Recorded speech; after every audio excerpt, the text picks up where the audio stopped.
नमस्कार, 4 TV news देख रहे हैं आप और मैं हूं आपके साथ शिवम दुबे। 4 टीवी न्यूज के खास कार्यक्रम देवभूमि उत्तराखंड में आप सबका स्वागत। बुलेटिन की शुरुआत करेंगे और सीधे रुख करेंगे खबरों की ओर। उत्तराखंड में भूकंप की संभावनाओं को लेकर वैज्ञानिक शोध लगातार जारी है और वाडिया इंस्टीट्यूट के निदेशक विनीत कुमार गहलोत ने बताया कि वीडियो इंस्टीट्यूट और IIT रुड़की के वैज्ञानिक हिमालय क्षेत्र में भूकंप को लेकर गहराई से अध्ययन कर रहे हैं। उन्होंने कहा कि शोध के जरिए यह समझ आ चुका है कि किस क्षेत्र में और कितनी तीव्रता का भूकंप आ सकता है। हालांकि ये कहां और कब आएगा, इस पर अभी विस्तृत अध्ययन चल रहा है। गहलोत ने बताया कि राष्ट्रीय आपदा प्रबंधन प्राधिकरण यानी NDMA और राज्य आपदा प्रबंधन प्राधिकरण यानी SDMA के साथ मिलकर काम किया जा रहा है। उत्तराखंड में आपदा प्रबंधन पर वैज्ञानिक रूप से अन्य राज्यों की तुलना में बेहतर काम हो रहा है। उन्होंने कहा कि राज्य में भूकंप का खतरा बना हुआ है और इसे लेकर वैज्ञानिक पूरी गंभीरता से काम कर रहे हैं। कि जो रूस में कमचटका जिस इलाके को हम कहते हैं, वहाँ पे जो अर्थक्वेक आया है उसको वो पैसिफिक प्लेट के चारों तरफ का इलाका जो है इसको हम रिंग ऑफ फायर भी कहते हैं। तो वहाँ पे अर्थक्वेक बहुत आते हैं। सबसे ज़्यादा अगर अर्थक्वेक आने की संख्या है तो वहाँ पे है। और 8.7 मैग्नीट्यूड का अर्थक्वेक जो होता है वो बहुत बड़ा होता है। तो आप अगर हिंदुस्तान के अपने हिसाब से देखें, हिमालय के हिसाब से देखें, तो इसके बराबर हमारे पास एक 8.6 का 1950 आसाम अर्थक्वेक जिसको कहते हैं, रांची में जो आया था। जो हमारे पास अंडमान में अर्थक्वेक आया था वो 9.2 मैग्नीट्यूड का था, वो तो इससे भी कई गुना बड़ा था। तो ये अर्थक्वेक बहुत बड़े बड़े होते हैं इसमें, और इसमें तबाही जो है वो आप कल्पना नहीं कर सकते उसमें कितनी तबाही होती है। इसकी विशेषता ये है कि यहाँ पे इसमें क्योंकि समुद्र के नीचे है तो सुनामी आने का उसमें वो है, सुनामी बिल्कुल आ रही है। इसमें कोई शक की बात नहीं। कई इलाके हैं जो कि इससे प्रभावित होंगे। इनफैक्ट इसकी सुनामी जो है वो पैसिफिक ओशन से होते हुए पूरा US तक जाएगी। तो अर्थक्वेक तो बहुत डिवास्टेटिंग है। हिमालय के कॉन्टेक्स्ट में हम लोग बात करते हैं बिल्कुल कि बड़े अर्थक्वेक हिमालय में आते हैं, आते रहे हैं और आएंगे, क्योंकि जो प्रक्रिया है प्लेट टेक्टोनिक्स की, जो प्रक्रिया है ऊर्जा संचित होने की, जो प्लेट टेक्टोनिक्स की जिसमें कि एक प्लेट इंडियन प्लेट जो है वो यूरेशियन प्लेट के नीचे जा रही है, तो उसकी वजह से बिल्कुल भूकंप आने की यहाँ पे हम लोग बिल्कुल बात करते हैं हिमालय में। बट ये है कि भूकंप कब आएगा, कहाँ आएगा, कितना बड़ा आएगा, इस बात का अंदाजा है, लेकिन कब आएगा इसका अंदाजा नहीं। रुक करेंगे अगली खबर की ओर। उत्तराखंड के मुख्यमंत्री पुष्कर सिंह धामी ने देहरादून में आयोजित नियुक्ति पत्र वितरण समारोह में हिस्सा लिया। यह कार्यक्रम सिंचाई विभाग और उत्तराखंड परिवहन निगम लिमिटेड के अंतर्गत विभिन्न पदों पर चयनित अभ्यर्थियों के लिए आयोजित किया गया था। CM धामी ने चयनित युवाओं को नियुक्ति पत्र सौंपते हुए कहा कि पारदर्शी भर्ती प्रक्रिया के तहत योग्य युवाओं को रोजगार देना राज्य सरकार की प्राथमिकता है। उन्होंने कहा कि युवाओं की मेहनत और लगन ही उत्तराखंड के उज्जवल भविष्य की आधारशिला है। सरकार का प्रयास है कि योग्य उम्मीदवारों को बिना किसी बाधा के अवसर प्रदान किया जाए ताकि वो राज्य की प्रगति में योगदान दे सके।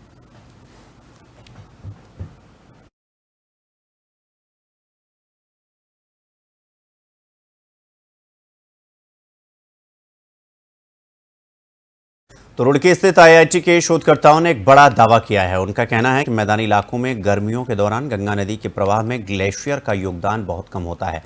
असल में नदी को जीवन देने वाला प्रमुख स्रोत भूजल होता है। पहली बार गंगा और उसकी सहायक नदियों का विस्तार से विश्लेषण करते हुए वैज्ञानिकों ने दावा किया कि गर्मी और सर्दी के मौसम में गंगा कैसे जीवित रहती है, ये भूजल की मात्रा से जुड़ा है। शोध के मुताबिक भूजल गंगा के मध्य भाग में जलस्तर को 120% तक बढ़ा देता है, जबकि गर्मियों में 58% पानी वाष्पीकरण में नष्ट हो जाता है।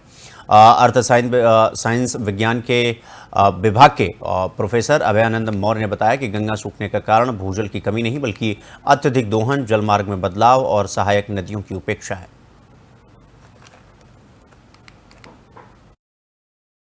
गंगा के प्रवाह को समझने के लिए हम लोगों ने देवप्रयाग से लेकर हावड़ा तक मुख्य शहरों और निकटवर्ती एरिया से ग्राउंड वाटर का सैंपल लिया, और उन सैंपलों का जब हम लोगों ने समस्थानिक विश्लेषण किया तो मुख्यतः हम लोगों ने गंगा को 3 मुख्य भागों में बांटा।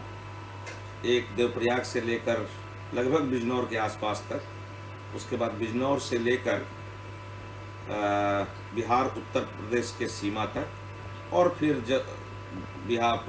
उत्तर प्रदेश बिहार के सीमा से लेकर हावड़ा तक। इन तीन क्षेत्रों में हम लोगों ने समस्थानिकों के आधार पर पाया कि नदी का जो प्रवाह है उसमें जो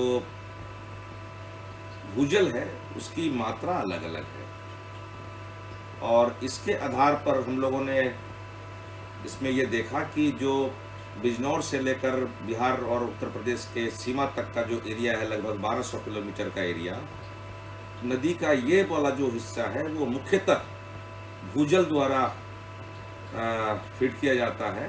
गंगा के प्रवाह को समझने के लिए रुक करेंगे अगली खबर की ओर। उत्तराखंड के विकासनगर कोतवाली क्षेत्र के हरबर्टपुर में उस वक्त सनसनी फैल गई जब एक घर से धुआं उठता देख स्थानीय लोगों ने पुलिस को सूचना दी। पुलिस मौके पर पहुंची तो कमरे के अंदर एक महिला की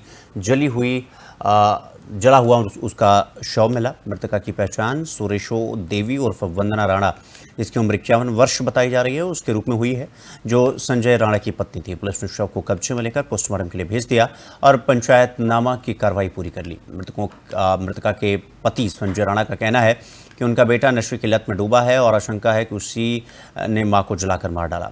और साथ ही उन्होंने ये भी बताया कि घर से कुछ पैसे भी गायब हैं। फिलहाल पुलिस हर एंगल से मामले की जांच पड़ताल करने में जुट गई। मैं ड्यूटी पर था और यहाँ से पड़ोसी ने फ़ोन किया, धुआं निकल रहा है बोला। अच्छा, तो मैंने बोला देखो कहीं 2 दिन से कुछ गाड़ी नहीं आई है तो कूड़ा जला रही होगी वो। वो नहीं, ऊपर धुआं मोन्टी से बहुत निकल रहा है। फिर मैं आई पड़ोसी आए यहाँ पर, इन्होंने देखा तो बोला धुआं निकल रहा है, दरवाज़ा बंद है, दरवाज़ा खुला हुआ है, ये ताले टूटे हैं बोला। फिर दूसरे मैंने पड़ोसी में जाके उसको मैंने फ़ोन किया जो दुकान वाला था, फिर आप जाके पता करो या फिर मुझे फ़ोन करना। तब तक फिर मैं वहाँ छुट्टी से भाग के आ गया 15 मिनट में। फिर क्या पता चला आपको? पता क्या चला, अंदर तो अंदर जाने लगे, धुआं था पूरा। तो सब लोग बाहर से 4-5 जो थे।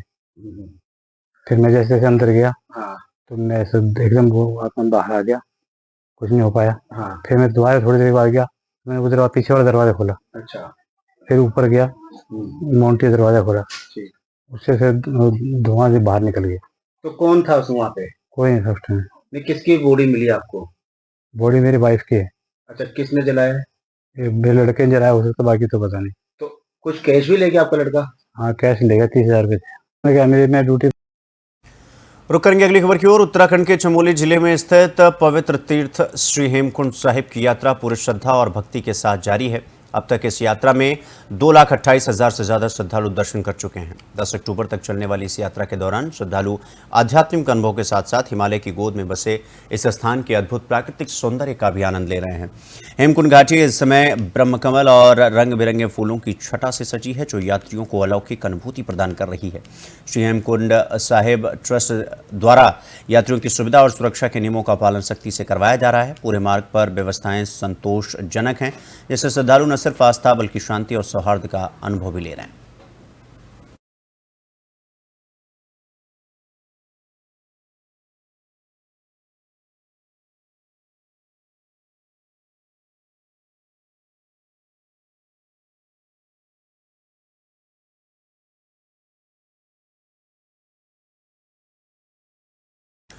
तो उत्तराखंड शासन ने एक बार फिर प्रशासनिक स्तर पर फेरबदल करते हुए 4 आईएएस अधिकारियों के तबादले किए हैं। 2022 बैच के ये अधिकारी अब प्रदेश के विभिन्न जिलों में संयुक्त मजिस्ट्रेट के रूप में नई जिम्मेदारी निभाएंगे। दीपक रामचंद्र सेठ को संयुक्त मजिस्ट्रेट रुड़की, राहुल आनंद को संयुक्त मजिस्ट्रेट देहरादून, गौरी प्रभा को रानीखेत और दीक्षिता जोशी को पौड़ी में संयुक्त मजिस्ट्रेट के पद पर नियुक्त किया गया है।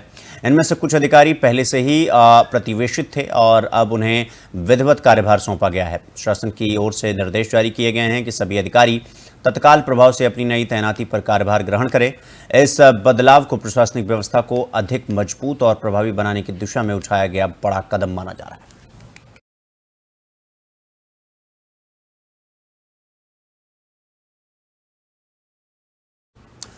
तो रुक करेंगे अगली खबर की ओर। उत्तराखंड के मुख्यमंत्री पुष्कर सिंह धामी आज देहरादून में 2 महत्वपूर्ण कार्यक्रमों में शिरकत करेंगे। सुबह 11 बजे मुख्यमंत्री पुष्कर सिंह धामी मुख्य सेवक सदन में सिंचाई विभाग और उत्तराखंड परिवहन निगम के चयनित अभ्यर्थियों को नियुक्ति पत्र सौंपेंगे।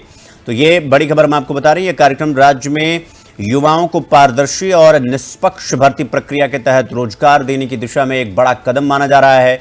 मुख्यमंत्री इस कार्यक्रम में बतौर मुख्य अतिथि शामिल होंगे और इसके बाद मुख्यमंत्री धामी दोपहर 3:30 बजे रक्षाबंधन के विशेष कार्यक्रम में भी हिस्सा लेंगे। इस आयोजन में उनके साथ केंद्रीय मंत्री गजेंद्र सिंह शेखावत और उत्तराखंड सरकार के कैबिनेट मंत्री गणेश जोशी भी रहेंगे।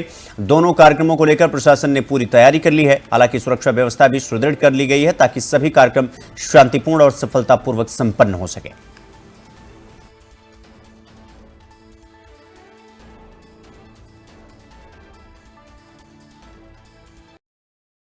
तो उत्तराखंड के रुद्रप्रयाग में बद्रीनाथ हाईवे पर उस वक्त हड़कंप मचा जब तिलड़ी के पास नशे में धुत डिप्टी सीएमओ की तेज रफ्तार कार ने एक बाइक को जोरदार टक्कर मार दी। इस हादसे में बाइक सवार एक युवक गंभीर रूप से घायल हो गया, जिसे वेंटिलेटर पर रखते हुए श्रीनगर मेडिकल कॉलेज रेफर किया गया, जबकि दूसरे युवक का जिला अस्पताल में इलाज चल रहा है। तो आपको बता दें कि deputy CMO doctor Shah Hussain अपनी पत्नी और बेटी के साथ कार में थे और प्रत्यक्षदर्शी यानी जिन्होंने अपनी इस पूरी दुर्घटना को अपनी आंखों से देखा, उनके मुताबिक तेज रफ्तार में वाहन चलाया गया, मतलब चल रहा था। टक्कर इतनी जबरदस्त थी कि कार और बाइक दोनों बुरी तरीके से क्षतिग्रस्त हो गए और कार में आग लग गई।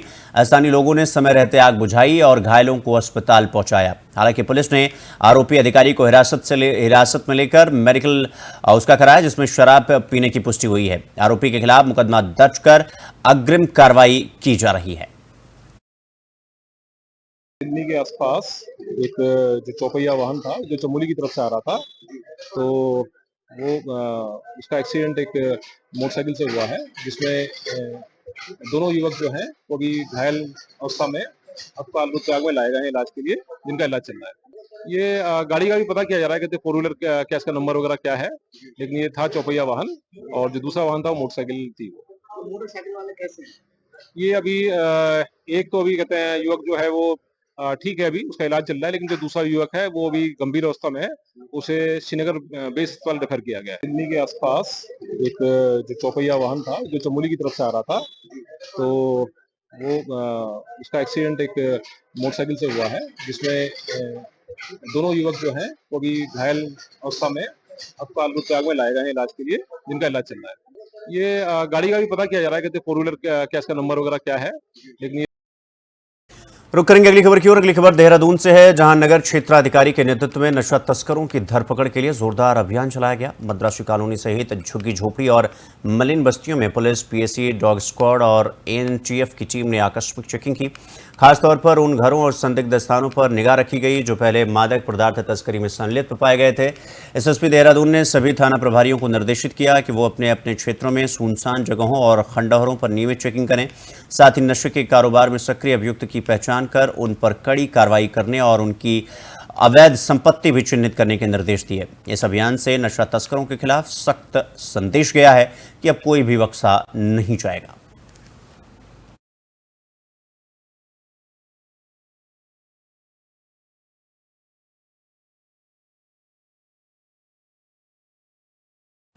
तो खबरों में आगे बढ़ेंगे। उत्तराखंड के मुख्यमंत्री पुष्कर सिंह धामी ने देहरादून में आयोजित सिंचाई और परिवहन विभाग के लिए नियुक्ति पत्र वितरण समारोह में उपस्थित अभ्यर्थी और अधिकारियों को संबोधित किया। अपने संबोधन में मुख्यमंत्री ने कहा कि प्रदेश सरकार युवाओं को रोजगार देने के लिए लगातार प्रयासरत है। उन्होंने कहा कि चयनित उम्मीदवार प्रदेश की सेवा के लिए समर्पित होकर काम करें और प्रदेश में बेहतर काम करें और प्रदेश की प्रगति में योगदान दें। मुख्यमंत्री धामी ने अधिकारियों को भी निर्देश दिए कि वो सभी योजनाओं को पारदर्शिता और तत्परता से लागू करें ताकि जनता को बेहतर सेवाएं मिल सकें। साथ ही उन्होंने युवा प्रतिभाओं को अपने अधिकारों को सदुपयोग करने और अपने कर्तव्यों के प्रति जागरूक रहने का संदेश दिया। यह आयोजन प्रदेश के विकास और प्रशासनिक सुधार की दिशा में एक महत्वपूर्ण कदम माना जा रहा है।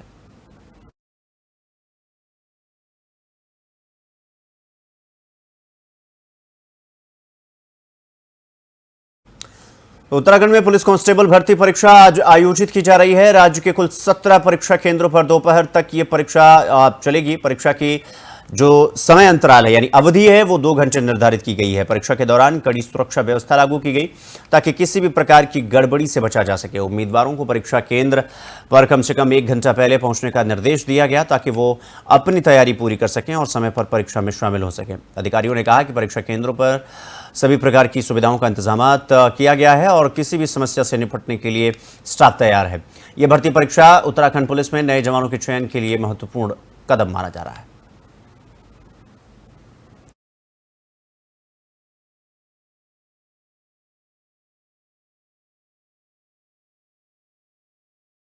तो देहरादून में आज दोपहर तेज बारिश शुरू हो गई है, जिससे उमस भरी गर्मी से राहत मिली है। सुबह से ही आसमान में घने बादल छाए हुए हैं और दोपहर आते आते मौसम ने पूरी तरीके से करवट बदल लिया है। मौसम विभाग ने पहले भी भारी बारिश के आसार जताए थे, पूर्वानुमान था यानी प्री प्रेडिक्शन था। देहरादून के साथ साथ बागेश्वर में भी भारी बारिश होने की संभावना है और इसके अलावा उत्तरकाशी, रुद्रप्रयाग, टिहरी और नैनीताल ने कुछ इलाकों में भी बारिश होने की संभावना जताई गई है। मौसम विभाग ने लोगों को सतर्क रहने और जरूरी सावधानियां बरतने की सलाह दी है। इस बारिश से जहां किसानों को राहत मिली है, तो वहीं जलभराव की समस्या से बचाव के लिए प्रशासन भी पूरी तरीके से हाई अलर्ट पर आ चुका है।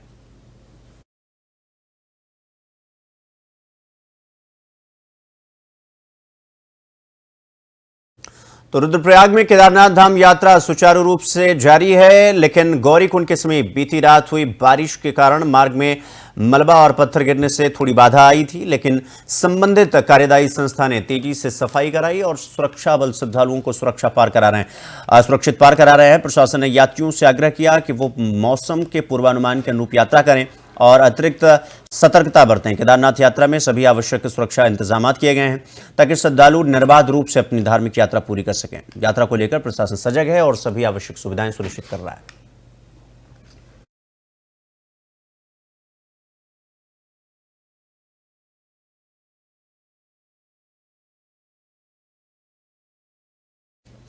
तो कोटद्वार विधानसभा अध्यक्ष रितु खंडूरी भूषण ने दिल्ली में केंद्रीय मंत्री भूपेंद्र यादव से शिष्टाचार भेंट की। इस दौरान दोनों नेताओं ने कोटद्वार विधानसभा क्षेत्र के विकास और महत्वपूर्ण मुद्दों पर चर्चा की। रितु खंडूरी ने मंत्री को क्षेत्र की प्राथमिकताओं और जरूरतों से अवगत कराते हुए एक मांग पत्र भी सौंपा। दोनों पक्षों ने सहयोग बढ़ाने और क्षेत्र के विकास के लिए मिलकर काम करने की सहमति जताई। ये मुलाकात कोटद्वार के लोगों के लिए उम्मीद का किरण है कि उनकी समस्याओं का शीघ्र समाधान होगा।